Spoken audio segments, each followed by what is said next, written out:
My fellow Americans, the Silicon Valley empire is crumbling.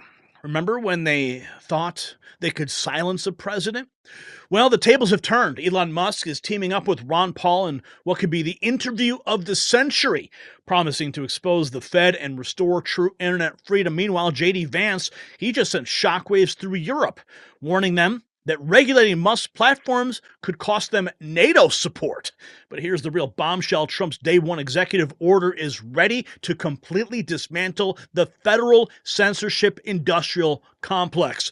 The tech tyrant's reign is over. And speaking of surveillance and control, patriots, big tech isn't the only one watching you. Every day, deep state operatives and their cronies are finding new ways to monitor American citizens. That's why you need to take control of your own surveillance. This military-grade dash cam doesn't just protect you from accidents. It's your personal witness against those who try to silence you. With 4K Ultra HD night vision and 24/7 motion detection, your first line of defense against the surveillance state. Visit carvisionx.com. It's linked below to get free express shipping and several bonuses with every order. Don't let them control the narrative. Protect yourself now. Okay, big news. According to the Independent UK, and so it begins. J.D. Vance says the U.S. could drop support for NATO if Europe tries to regulate Elon Musk. Oh, wow. I did not see that one coming. J.D. Vance says U.S. could drop support. J.D. Vance has suggested American support for NATO should be predicated on the European Union not regulating Elon Musk and his ex-social media platforms, formerly known as Twitter. Oh, wow. Threatening like that. That I did not see coming. That is wild. The Republican vice presidential nominee and Ohio senator claimed in an interview with YouTuber Sean Ryan that a top EU official had threatened to arrest the billionaire if he allowed former President Donald Trump back on X. Oh, wow. The leader, and I forget exactly which official it was within the European Union, sent Elon a threatening letter and basically said, we're going to arrest you if you platform Trump, who, by the way, is likely the next president of the U.S., Vance said in an interview published last week. Trump's running mate then suggested that U.S. support for NATO should be used as a cudgel against the Europeans to bring them in line. That's huge news. We also got this. Breaking, it's been revealed that streamers played a massive role in Donald Trump winning the election. Ooh, which streamers? Like Next News Network? Oh, yeah. Well, we helped him win in 2016, and we helped him win in 2024. That is clear as day. Okay, so it's been revealed streamers played a massive role in Donald Trump winning the election. It proves one thing: streamers replace celebrities, and Democrats are behind on culture. Yeah, well, Kamala Harris is bringing out celebrity endorsements. Nobody cares about celebrities anymore. They don't. Okay? Because like I said multiple times, celebrities, everyone thinks they're a freaking celebrity. On Instagram, on TikTok, everyone thinks they're a celebrity. How many likes, how many views, whatever, how many shares, right? But guess what? The playing field has been leveled. Celebrities are now fighting for the same screen time as the Instagram models and people on TikTok. Oh yeah. Oh, they are worthless weights. Just go dance and do your show. You know, go make a movie, entertain. That's your job. Okay, Will Ferrell. Conservatives won the culture. This is proof. Listen to this. And I believe sometimes, Dom, you just have to say we lost and we need to get better. MSNBC is hemorrhaging viewers. Yeah, they definitely are. And I'm like the fact that you mentioned about the podcast, but I'd also like to mention the streamers.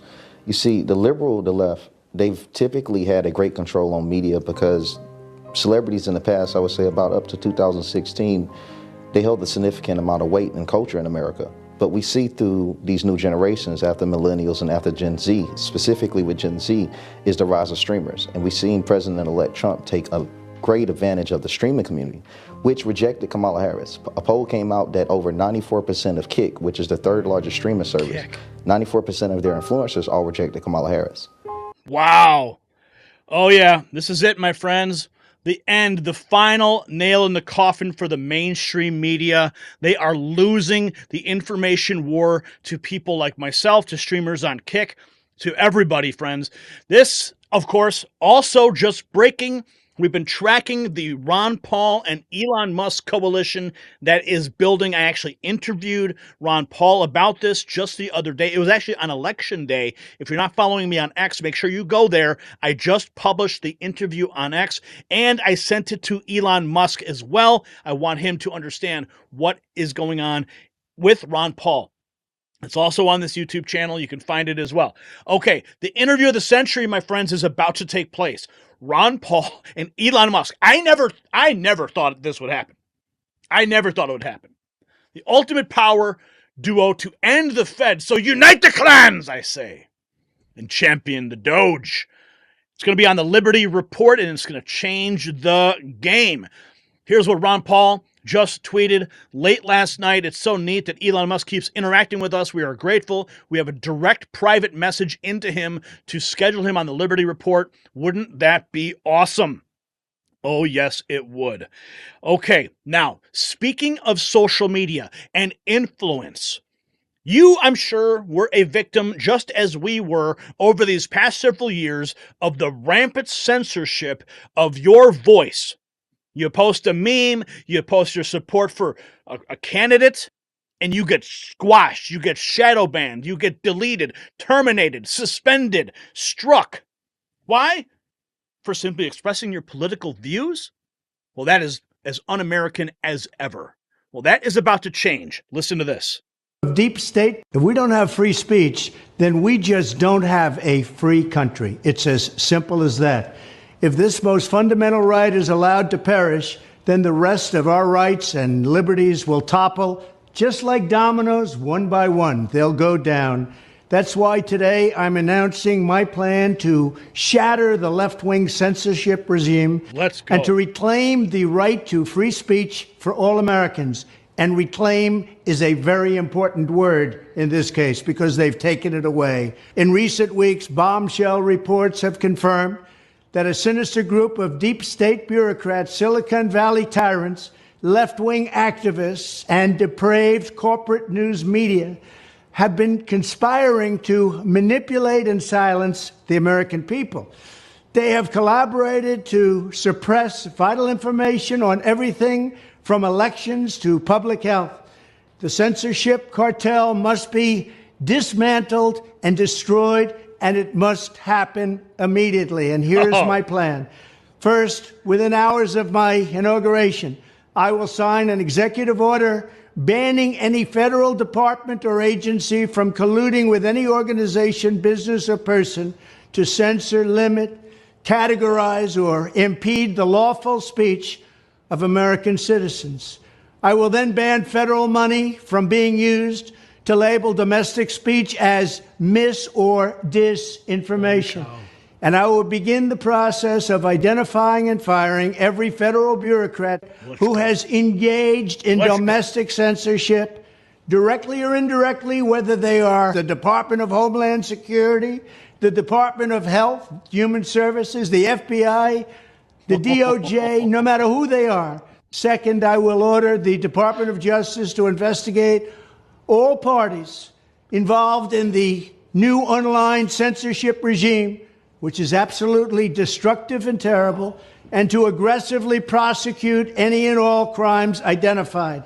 These include possible violations of federal civil rights law, campaign finance laws, federal election law, securities law, and antitrust laws, the Hatch Act, and a host of other potential criminal, civil, regulatory, and constitutional offenses. The hammer's coming down. To assist in these efforts, I am urging House Republicans to immediately send preservation letters, and we have to do this right now, to the Biden administration, the Biden campaign, and every Silicon Valley tech giant, ordering them not to destroy evidence of censorship.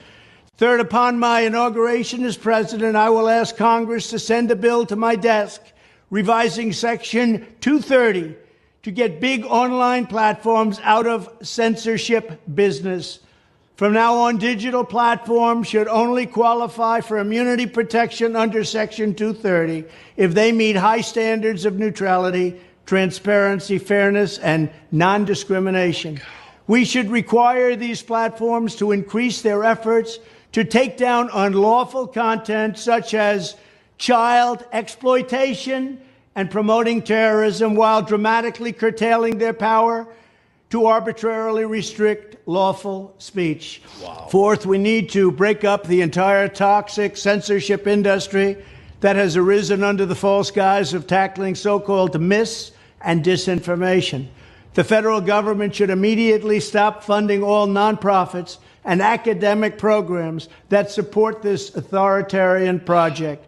If any U.S. university is discovered to have engaged in censorship activities or election interferences in the past, such as flagging social media content for removal of blacklisting, those universities should lose federal research dollars and federal student loan support for a period of 5 years and maybe more.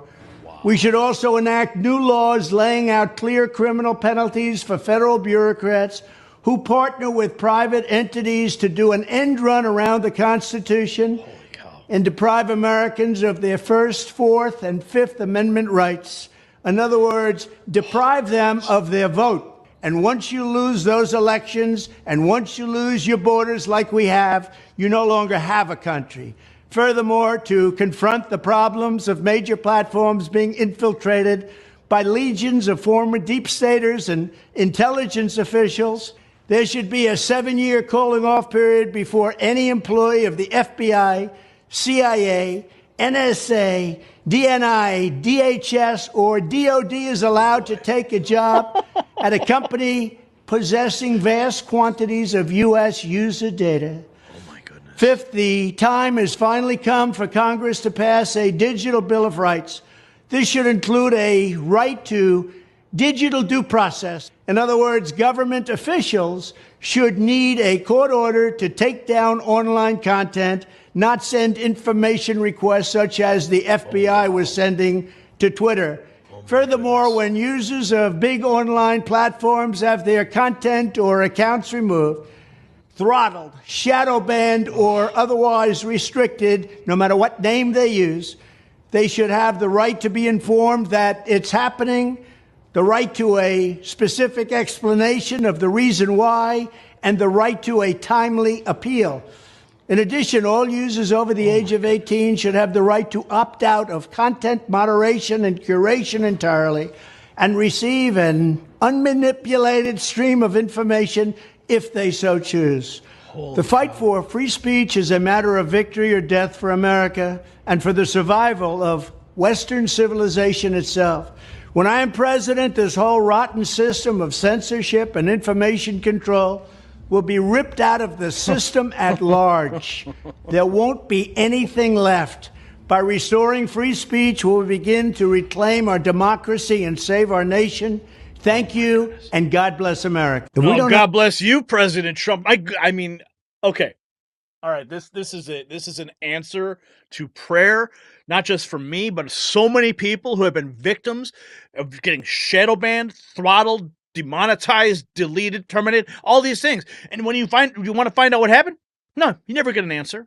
They don't point out exactly what word you use or what theme or idea. They don't even tell you. Like, for our sake, they didn't tell us what video was offensive to anybody. Or if there's a victim, oh, it's harmful or hateful content. Well, how? Who did harm? How is it hateful? Where's the victim? They never tell you. This is going to change everything, especially the fact of getting the revolving door from all these people in the intelligence agencies who just find their way over to working at Facebook and X or any of these other platforms at Google. Oh, no, that ain't going to happen no more. Oh, wow, this is huge news, my friends. Goodness gracious.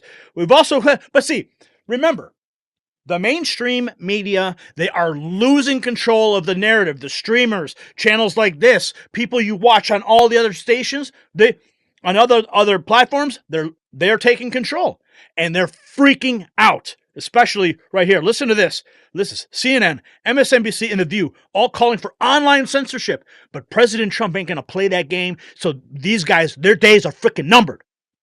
And right. Jordan Listen Peterson, I think in a normal country, we would say, hold on a second, maybe we need to have a different set of regulations for social media platforms now that they're this big. It would help if we could regulate social media, because one of the biggest offenders is D.C. and Congress have not been able to do one thing in regard to the rogue corporations of social media. And then moves them through YouTube videos, through podcasts, moves them from that annoyance all the way slowly to a full-blown fascist politic. We don't have the equivalent of Joe Rogan and Jordan Peterson to move that man in a feminist direction. Go. because your ideas suck. We don't have the equivalent of a Joe Rogan. Well, maybe you should try to find one.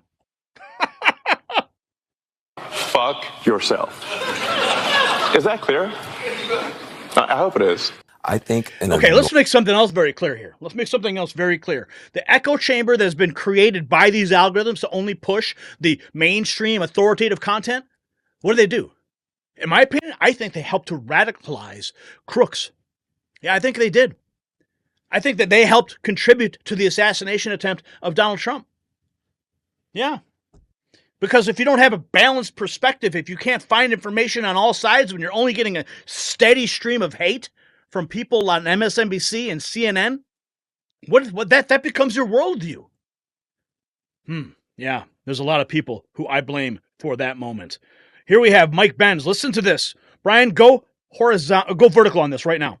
From being I want to ask you about the protections that we need for social media companies. How can we stop the government from being able to bully social media companies into censoring content that it dislikes? With control over the executive branch, it would be surprisingly easy not to take the whole thing out, but to devastate it in effectively a single blow. All you would need is an incoming day one executive order that prohibits government grants and contracts to going to any private company or nonprofit entity that engages in domestic disinformation. It does what the Supreme Court should have done and said that the funding of censorship by the government is censorship by the government. That EO will allow you to go agency by agency and kill all of those grants and contracts that comprise the censorship industry. There are hundreds of thousands of people now around the world and tens of thousands of people here in the U.S. whose full-time, their paychecks, their livelihoods, their mortgages are effectively paid for by doing full-time 24/7 censorship work. This field did not exist 8 years ago. It was created after the 2016 election as a response to Trump winning to stop a night like tonight where he might win again. Wow. And President Trump is taking action already. Now, the tech giants, they thought they were untouchable, but they forgot one thing: the power of the American people. As streamers replace celebrities and truth tellers overwhelm the censors, we are witnessing the birth of a new digital age. Kash Patel is promising accountability for media lies. Europe is backing down from tech regulation. Free speech is making a comeback. The deep state's grip on information is loosening, and now they are terrified. Now, here's what I want to know from you, patriots. What should be Trump's first move against big tech censorship? Who should he target first? Sound off in the comments below.